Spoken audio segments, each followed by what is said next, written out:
Okay, let's unpack this. Thinking back to early 2024, I remember a lot of buzz around finding those elusive 100x meme coins. And honestly, the timing couldn't have been better for that initial deep dive. Right. What followed was a truly massive meme coin season, and, well, it really does feel like we're on the brink of another big wave. Seems like it. But here's the kicker. The game has fundamentally changed.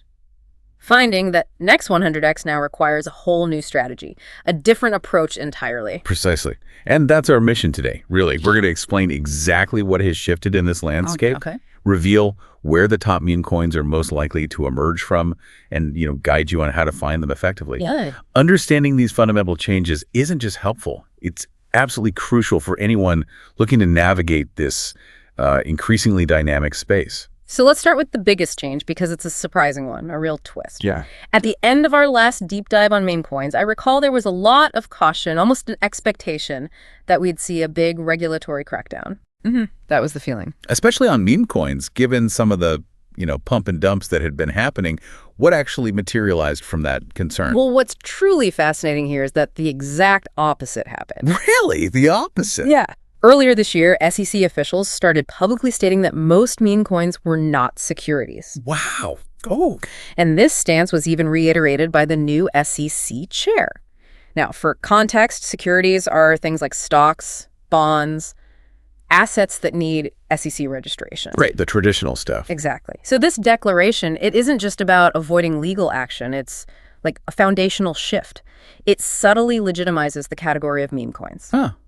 So it could open doors, maybe for bigger players or different kinds of funding? Potentially, yeah. Right. It fundamentally changes how they're perceived in the wider crypto ecosystem. Okay, I've heard people joke then that this basically means crypto crime is legal if it's done with meme coins, which sounds a bit wild. Is there anything to that? Yeah. Well, it's a bit more nuanced than that, of course.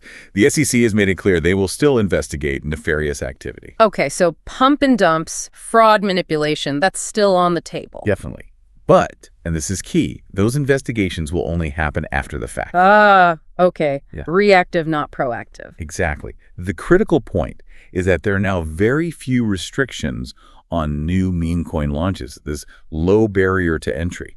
Well, that's what drives a lot of the speculation. And this is incredibly important to note because it means the next meme coin hype cycle, it's likely to be even more insane than the last one. Could be, yeah. And crucially, the very structure of the meme coin market is going to be completely different. This is precisely why we need, like you said, a completely different approach to find that next 100x. Right. Previously, the common method, what most people did, was look at the specific blockchain or ecosystem, the chain itself. Like Solana in early 2024. Exactly. If that underlying chain was pumping, like Solana did so strongly, then catchy meme coins on Solana tended to do exceptionally well. You were riding the wave of the underlying tech. But I'm sensing this is a dynamic that's changing fast. So instead of just riding the chain's wave, where should our focus shift now? If not the chain, then what? That's right. Instead of chains, we need to shift our attention to launch pads. Launch pads. Okay. Why launch pads specifically? Well, the reason ties directly back to that SEC declaration we talked about. Because they're not securities anymore. Exactly. So launch pads can now facilitate meme coin pre-sales without violating any securities laws. And logically, the earlier you get into a meme coin, the higher the chance you'll exit with a life-changing gain. Makes sense. Precisely. Now, if you're familiar with meme coins, you'll know Pump.fun. It's currently the largest meme coin launchpad. Yeah, I heard of it. But it doesn't have the best reputation. There have been some controversies, particularly around its live stream feature. The Rug Pulls Association, right? Yeah, exactly. Developers dumping tokens quickly, leaving investors holding worthless assets. Because of this, honestly, many meme coin investors will just ignore a coin if they see that pump word at the end of the contract address. Ouch. So that association is toxic for them. It can be. But the good news is many more meme coin launch pads have emerged in recent months. And these newer ones, they're likely to be the ones that deliver the next meme coin moonshots. Okay, so this begs the question, how do you even find these new launch pads and their meme coins? Is there like a central hub or something? There is, actually. A platform called Axiom. Axiom? Axiom is a meme coin-focused trading terminal on Solana. It keeps track of all the meme coins being launched through all the most popular launchpads. Oh, that's handy. Yeah, it's really intuitive. You can easily do this on their polls page. You can filter by launchpad there. It's a great starting point for your research for sure. Got it. Axiom. But even with this new focus on launchpads, it's still important to reiterate, right? Most meme coins still launch on Solana. Oh yeah, absolutely. Why is Solana still ground zero for so many of these? What's the draw? It's simple, really. Solana is fast and has low fees. The classic advantages. Right. Plus, it boasts low latency. That means transactions confirm almost instantly. The app feels incredibly responsive. And in the meme coin world, that split second, it can be critical. Totally. A large part of this seamless user experience is also thanks to user-friendly crypto wallets like Phantom. They allow for really easy token swaps. Yeah, I remember seeing that headline. It felt like such a clear signal. The Phantom wallet actually flipped Coinbase in the App Store. End of 2024. Right, when meme coin hype was at its peak. That was a real watershed moment. It kind of revealed an uncomfortable truth, didn't it? Exchanges aren't always as accessible or user-friendly for these quick swaps. Especially compared to dedicated wallets like Phantom, yeah. In practical terms, the hurdles of using a wallet like Phantom to swap a meme coin are just much lower than setting up an exchange account, navigating all their options. Absolutely. And this also means that exchange listings, well, they're not nearly as important as they once were. For determining how big a meme coin could get. Exactly. Yeah. I mean, sure, the more exchange listings a meme coin has, the better for accessibility, capital flow, all that. But the catch is? The catch is, by the time a meme coin lists on a centralized exchange, it's probably already seen most of its significant gains. You're kind of getting in late at that point. Okay. So Solana remains dominant, but it's not the only game in town if you're looking for new launches, right? Are there other chains building ecosystems for this? Maybe with a unique edge? Absolutely. Solana isn't the only fast, low-cost, low-latency blockchain out there. There's also Sui. Sui, okay. Which, interestingly, happens to be supported by the Phantom wallet, too, so similar user experience there. Ah, convenient. Toncoin arguably falls into the same bucket as well. It's accessible via Telegram's wallet interface, which is incredibly user-friendly and reaches a massive audience. Right, the Telegram integration is huge. Definitely. You can also look at potentially Hyperliquid and Aptos, and select layer 2s, like Coinbase's base, easily accessible via Coinbase itself. So still options beyond Solana. Yeah, but most other chains, they're either too slow, too expensive, or have high latency, often due to, less optimized front ends. So while our focus shifts to launchpads, these are the handful of chains you should still pay close attention to. Okay, makes sense. Now that we've narrowed down the blockchains a bit, let's circle back to launchpads. You mentioned them being key. What really makes one stand out? You said connections. Yes. From our perspective, what matters the most when it comes to these meme coin launchpads are the connections that Launchpad has. Connections to other key players in the crypto industry. Why are those connections so crucial? Is it just about knowing people? Well, it's a key distinction. It's not just about a founder's past success, although that helps. Strong connections often mean better access. Access to liquidity providers, influential marketers, maybe even strategic partnerships, things that can amplify a meme coin's reach. So it's about leveraging existing networks. Exactly. In a space where community and exposure are paramount. Take the Believe app, for instance. Oh, yeah, newer one. Yeah, newer meme coin launchpad on Solana. It appears to have close connections to key figures in the crypto industry. How so? Well, its founder was reportedly the first investor in Moonshot. Moonshot, the mobile app that went viral after the Trump meme coin. That's the one.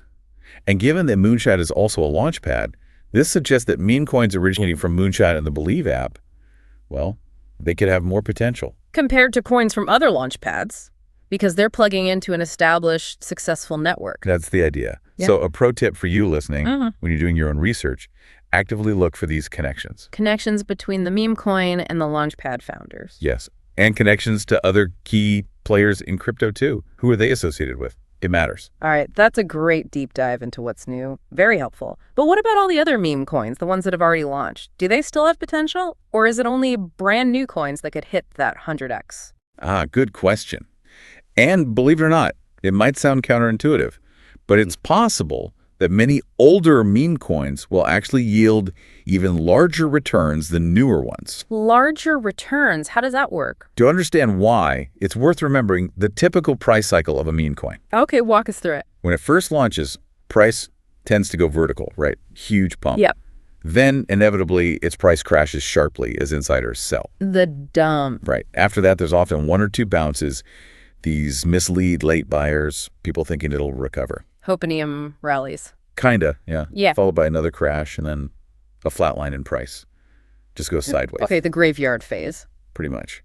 At this stage, one of two things happens. Either the meme coin just dies off completely, fades away, or its community keeps trying. They continue trying to revive its pulse. So most die, but a few might survive. Exactly. If you manage to build communities large enough, dedicated enough, to keep them alive after that initial pump and dump. So how do you know if a meme coin is truly dead or just sleeping, maybe waiting for its moment? It's actually super easy. Really simple check. Oh, yeah. Just check its activity on X, Telegram, and Discord. Socials. Yep. Yeah. If you can see all these accounts are active, the community's still talking, maybe they're still DCAing, dollar cost averaging, buying small amounts steadily over time. Got it. So if they're still doing that, planning to revive it, then it's not dead, it's sleeping. And if there's nothing, no posts for months, quiet socials, Then it's dead. Move on. Yeah. But if you determine a meme coin is just sleeping, the next step is figuring out if it could ever awaken. Okay, and how do you figure that out? This is where it gets really interesting because much like altcoins, actually, the potential of a meme coin ultimately depends on its narrative. Narrative, okay. Like the story or the theme around it. Exactly. What's the meme? What's the story? What group does it appeal to? So thinking back, what were the big narratives in 2024? The ones that drove that last season? The two dominant narratives back then were clearly dogs. You know, dog with hat, Bitcoin, dog. Right, the dog coins were huge. And the other was memes themselves, like Pepe and Brett. Oh, okay. So dogs and iconic internet memes. Mm-hmm. Now, while these have become kind of the de facto blue chips in the meme coin niche, and they might still pump. They've probably seen most of their really big gains already, percentage-wise. Probably, yeah. Yeah. For this cycle, at least. The goal here is to find the next blue chips before they 100x. Right. So you have to think, what could the next big meme coin narratives be? Any ideas? Well, as far as we can tell, cat meme coins could be one of them. Cats. After dogs. Makes sense, I guess. Yeah, eternal internet debate. It does make sense in a weird way. We've come across lots of cat meme coins with connections to key players in our research. Yeah. And yeah, the idea of cat meme coins getting big after dog meme coins. Yeah. It feels like a natural progression. So we've gone from Doge to cat memes. Maybe we'll see a hamster coin next. Who knows? Maybe. But seriously, cats seem plausible. Okay, cats. That's a fun thought. Any other narratives on the horizon that could spark a similar awakening for these sleeping coins? Another meme coin narrative that could get big, perhaps for similar reasons, is food. Food. Like pizza coin. Potentially. Yep. If you were around during the DeFi summer of 2020. Oh, yeah. The food farm graze, sushi swap, pancake swap. Exactly. Dozens of food-themed DeFi protocols got huge. Funnily enough, we're starting to see something similar with crypto niches today. Maple Finance's Syrup token comes to mind. Syrup, right? And it's not the only one. It's possible this food theme will spill over into meme coins. It has that relatable, maybe even comforting appeal. Interesting. So cats and food, potential sleeping giants, if I'm understanding correctly then. Unless you're one of the absolute first people into a brand new meme coin, like pre-sale early. Which is hard. Right. Chances are you might actually make bigger returns finding these older sleeping meme coins, ones that fit into narratives like cats or food that could potentially get big later. You got it. Making it big on a new meme coin often means getting in extremely early, like within minutes or hours of launch. And selling fast. And then selling within hours Yeah. or days, yeah. If you're lucky, you might walk away with a 10x. If you're very lucky and it becomes a blue chip, maybe 100x. High risk, high speed. Very. By contrast, with an older meme coin, you can take your time. Find ones in potential new narratives. And you can get in at levels that could even be lower than their initial launch price. Especially if they're in that flatline phase you mentioned. Exactly. If you look closely at some of these older meme coin charts, just reclaiming their closest zone of support, that could translate to a 5x or 10x gain right there. And the all-time highs. Could be 50x, even 100x away.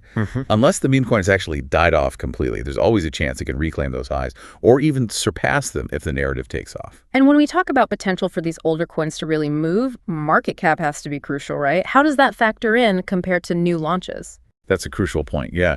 The potential of any meme coin fundamentally depends on its market cap. Smaller cap, bigger potential pump. Exactly. The smaller the market cap, the more volatile it is, the more it can pump or dump on less volume.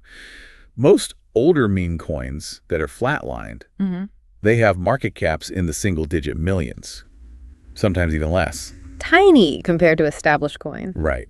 Which means it's much easier for them to pump compared to, say, a meme coin that just launched and already has a market cap in the tens of millions from the initial hype. Makes sense.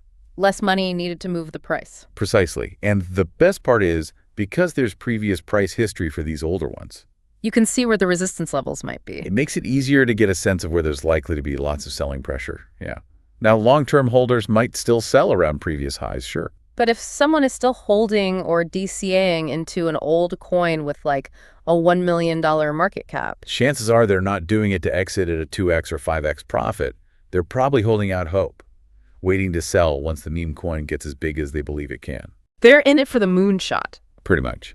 So in this sense, older meme coins can potentially give you an opportunity, a chance to enter the next potential blue chip at a much lower level. Without having to do anything crazy like snipe a launch second by second. Right. And without having to stress quite as much about selling too early or too late. You can allocate, sit back, and wait for the narrative to hopefully become big. But caution is still needed, right? Oh, absolutely. Just make sure you take the time to actually think about which meme coin narratives could become big. Don't just blindly copy whatever some video on YouTube is telling you. Do your own research. Always. Solid advice. Okay, now let's address the elephant in the room. The idea that there will never be another meme coin season. Ah, yes, the it's over crowd. Exactly. I hear people say that because investors lost money during the previous one, the chances of another big wave happening are slim to none. Is there any truth to that? Or is it maybe a misconception about how capital flows in crypto? Look, if that were true, then the crypto market wouldn't have repeated cycles. It just wouldn't exist anymore. Good point. It would have died after the first cycle back in 2013. Because most investors did lose money then and could have just thrown in the towel for good. But they came back. But as we know, most of those investors did come back in future cycles. The 2017 cycle was bigger than 2013. The 2021 cycle was bigger than 2017. So history suggests otherwise. It reveals the flawed underlying assumption there. The assumption that all the investors who could buy have already bought. That there are no new investors coming. Which just isn't true. That's simply not what the data suggests at all. Yeah, the idea that the pool of potential crypto investors is somehow fixed or saturated, it seems unlikely. The total number of crypto investors, including retail, could theoretically triple just to match the participation rates we see in stocks, right? Exactly. And subsequent research, like from Galaxy Digital, has found evidence of this. They show a clear path for continued growth. So adoption is still growing. Yeah. The number of crypto investors has been steadily rising over the last year, and it'll likely go parabolic alongside price action when, investors start paying attention to crypto again in a big way. When the mainstream hype kicks back in. Right. So, given these facts, there's a high chance that there will be another meme coin season at some point. And the same is true for an altcoin season, by the way. Nobody knows exactly when, of course. Nobody knows when, but history strongly suggests that it will eventually happen. And what about that common criticism that meme coins just drain liquidity from more serious altcoin projects? Is capital really that limited? That idea that there's limited investment and capital in crypto, it seems to be empirically false. Just look at the broader market. How so? The fact of the matter is that retail investors will chase whatever pumps. It doesn't matter if it's a meme coin, an old coin, a meme stock, or even like a Bitcoin treasury company. Whatever's hot gets the money. Pretty much. And the more these assets pump, the more existing investors increase their allocations, and crucially, the more new investors arrive to do the same. It's a feedback loop. Do we have data to back that up outside crypto? Yeah, absolutely. If you're not convinced, consider this. In April this year, retail investors bought traditional stocks at record levels, according to JP Morgan. Record levels, wow, even with everything going on. And in June, data from Goldman Sachs found that nearly 48%, almost half, of all stock market trading volume was in penny stocks. Penny stocks, those super speculative, low-priced shares. Exactly. Often seen as a proxy for where individual retail investors are chasing quick gains. And consider this. That 48% figure, it was more than double the amount of retail volume we saw back in 2020 during the peak of the meme stock mania. Double. Okay, so retail is definitely still active and speculating heavily. Very active. So in sum then, the data suggests that lots of retail investors are still around. Many more could still come to crypto, and they seem to have lots of money to deploy. That's the takeaway. Taken together, this strongly suggests that highly speculative cryptos, like meme coins, like altcoins, they will eventually rally again. The only missing ingredient seems to be attention. Attention, yeah. Which is likely to come once Bitcoin starts hitting new, maybe astronomical heights in the coming months. That tends to bring everyone back to the table. Right. Bitcoin leads the charge. So to quickly recap the key insights from this deep dive for everyone listening, we've seen a surprising regulatory shift, right? It redefines how meme coins are perceived, fundamentally changing the landscape. And allowing launchpads to become the new hunting ground. Exactly. The primary place for early opportunities. And while Solana remains a key blockchain, fast, cheap, good wallets, other accessible chains are emerging as viable alternatives too. Don't just focus on Solana. Right. Crucially, the connections a launchpad has within the crypto industry are paramount now. That offers a new layer of potential insight for finding promising projects. Look beyond the tech, look at the network. Yes. And finally, don't dismiss those older, sleeping meme coins, especially ones positioned for new, narrative-driven awakenings. They might actually offer larger, maybe even more sustainable returns than chasing every new launch. Lots to think about there. A really different landscape. This deep dive has covered a lot about how the meme coin game has changed and how you can adapt your approach. Hopefully, yeah. But as we look ahead, it makes you wonder what new unexpected narratives might emerge. Things that completely redefine the next meme coin wave, maybe beyond just cats and food. And maybe more importantly, how might you spot them before anyone else even considers them? Something to mull over.